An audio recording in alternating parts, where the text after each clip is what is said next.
بسم اللہ الرحمن الرحیم۔ آج ہم بات کریں گے جادو، جنات، آسیب، اثرات، نظر بد وغیرہ کی۔ انسانیت کو جو مسائل درپیش ہیں ان میں ان مسائل کا بھی بہت بڑا اثر ہے، ان چیزوں کا بھی بہت زیادہ اثر ہے۔ بہت سارے لوگ بیمار ہوتے ہیں، انہیں تکلیف ہوتی ہے، ڈاکٹروں کے پاس جاتے ہیں، ڈاکٹر کہتے ہیں جی آپ تو بالکل ٹھیک ہیں،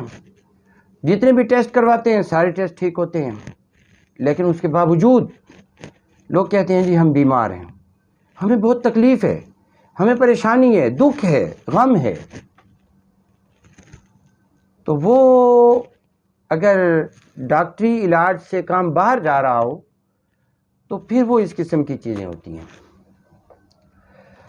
جو بہت پیچیدہ مسئلہ ہے وہ جنات کا ہے کہ بعض لوگوں کو جنات ہو جاتے ہیں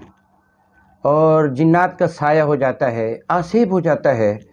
اور وہ آ کر بندے کے ساتھ چھیڑ چھاڑ کرتے ہیں، بندے کو تنگ کرتے ہیں، گھر میں پریشان کرتے ہیں۔ بتی بند ہوتی ہے، کوئی بھی نہیں جلاتا، خود بخود جل جاتی ہے، پنکھا خود بخود بند ہو جاتا ہے، گھر میں مختلف قسم کی چیزیں بندے کو محسوس ہوتی ہیں۔ تو یہ بعض اوقات جنات کا مسئلہ ہوتا ہے، اور جب بندے کے اوپر جنات غالب آ جاتے ہیں تو وہ بندے کے اندر سے وہ مختلف باتیں کرتے ہیں، بولتے ہیں۔ یہ ایک بڑا مسئلہ ہوتا ہے، لیکن اس کے لیے بھی ماہرین ہیں۔ آج کل تو لوگ جعلی عاملوں کے ہاتھوں میں پھنسے ہوئے ہیں، جس کا بھی نام سن لیا کہ جناب وہ فلاں عامل بیٹھا ہوا ہے، اس کے پاس پہنچ گئے۔ اب لوگوں کو کسی بھی چیز کا علم نہیں ہے، کسی بھی چیز کی خبر ہی نہیں ہے۔ اب بے شمار لوگ وہ عامل بن جاتے ہیں اور بظاہر عامل بن جاتے ہیں، لیکن عامل ہوتے نہیں ہیں۔ پھر عامل بھی دو قسم کے ہوتے ہیں، کچھ شیطانی قسم کے عامل ہوتے ہیں اور ان کا شیطان سے تعلقات ہوتے ہیں، شیاطین سے تعلقات ہوتے ہیں، انہوں نے بڑے غلط قسم کے چلے کاٹے ہوئے ہوتے ہیں، جنات ان کے قبضے میں ہوتے ہیں، پھر وہ لوگوں کو نقصان پہنچاتے ہیں۔ اب لوگ سمجھتے ہیں کہ شاید یہ کوئی پہنچی ہوئی چیز ہے، لیکن ایسے لوگوں سے بچ کے رہنا انسان کے لیے بہت ضروری ہے،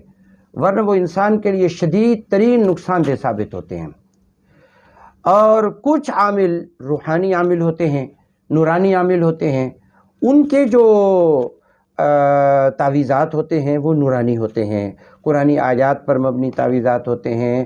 اور احادیث پر مبنی ہوتی ہیں، دعاؤں پر ہوتے ہیں مبنی۔ تو وہ لوگ جو ہوتے ہیں نا، ان کا جو کام ہوتا ہے، ان کا اثر ہوتا ہے، وہ بالکل بہت اچھا ہوتا ہے۔ اب یہ پہچاننا بڑا مشکل کام ہے، یہ سمجھنا بہت مشکل کام ہے کہ اصلی عامل کون ہے اور نقلی عامل کون ہے۔ اگر اس کی پہچان کرنی ہے نا تو ہم آپ کو اس کا ایک بہت آسان ترین طریقہ بتا دیتے ہیں۔ آپ جس بندے کو دیکھیں کہ وہ 5 وقت کا نمازی ہے، باوضو رہنے والا ہے، قرآن حکیم کی تلاوت کرنے والا ہے،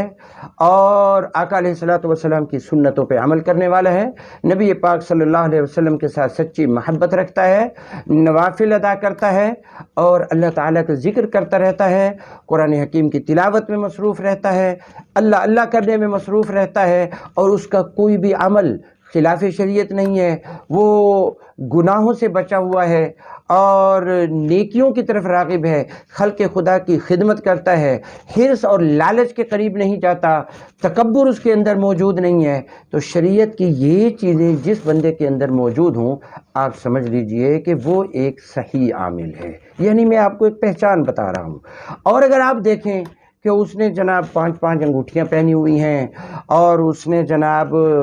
بہت سے منکے اور تسبیحات وہ گلے میں ڈالی ہوئی ہیں، اور رنگ رنگ کے اس نے کپڑے پہنے ہوئے ہیں، اور غلاظت سے بھرا ہوا ہے، وضو کے بالکل قریب نہیں جاتا، نہانے کے بالکل، غسل کے بالکل قریب نہیں جاتا، اور بد اخلاق آدمی ہے، اور دھمکیاں دیتا ہے، اور لوگوں کو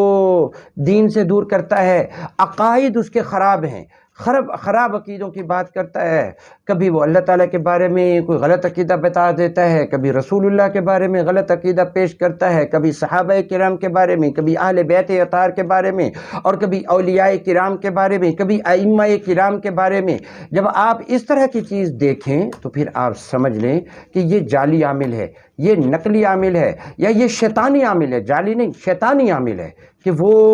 مقصد ہے کہ شیطان کا پیروکار ہے۔ اب ایسا بندہ اگرچہ آپ کو اس کے اندر آپ دیکھیں گے کہ بعض لوگ ہوتے ہیں وہ کہتے ہیں جی وہ تو جی ان کے تو بڑے اثرات ہیں، وہ جو فلاں ہندو عامل بیٹھا ہوا ہے ہم اس کے پاس جاتے ہیں، وہ فلاں عیسائی عامل بیٹھا ہوا ہے ہم جناب اس کے پاس جاتے ہیں، وہ جو جناب وہ فلاں جو بدعقیدہ عامل بیٹھا ہوا ہے جو نہ نماز کے قریب جاتا ہے، نہ قرآن کے قریب جاتا ہے، نہ وضو کے قریب جاتا ہے، نہ تلاوت قرآن کے قریب جاتا ہے، نہ اللہ اللہ کرتا ہے، نہ ذکر اذکار کرتا ہے، نہ نوافل پڑھتا ہے، پیسوں کا حریص ہے، لالچی ہے، ہزاروں لاکھوں روپے اکٹھے کرنے کے چکر میں بیٹھا ہوا ہے، اور گناہوں میں لت پت ہے، شراب نوشی کرتا ہے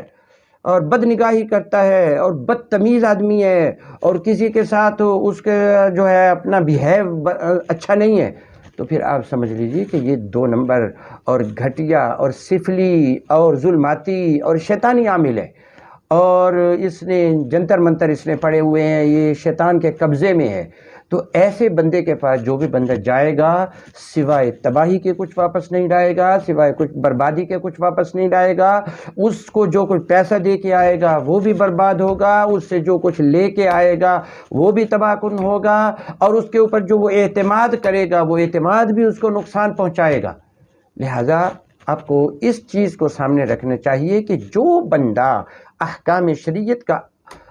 کا پابند ہے، اور پھر وہ عملیات، پھر یہ ضروری نہیں کہ جو احکام شریعت کا پابند ہو وہ عامل بھی ہو، احکام شریعت کے پابند بھی ہوتے مگر عامل نہیں ہوتے۔ احکام شریعت کے پابندی کے بعد پھر جو عملیات ہوتے ہیں نا جی